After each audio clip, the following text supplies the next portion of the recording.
मैले चाहिँ आज चटपटे खानालाई साह्रै रहर लागेकोले शनिबारको दिन खुर्सानी रेडी, टमाटर पनि रेडी गरेँ, धनियाँ पनि रेडी गरेँ, मुला पनि काटेर रेडी गरिसकेँ। अब धनियाँ पाउडर पनि रेडी। अब दालमोठ सबै रेडी गरेर भुजा पनि रेडी भयो। मलाई चाहिँ घरैमा बनाएर चटपट खाएको एकदम मिठो लाग्छ। हाम्रो स्वास्थ्यको लागि पनि राम्रो। अब चाउचाउ पनि हालेर रेडी गरेँ।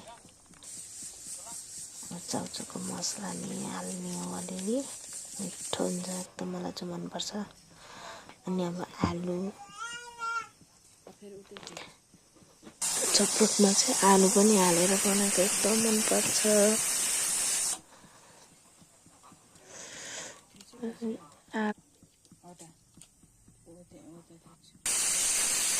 आलु हालेर त्यसपछि धनियाँ पाउडर,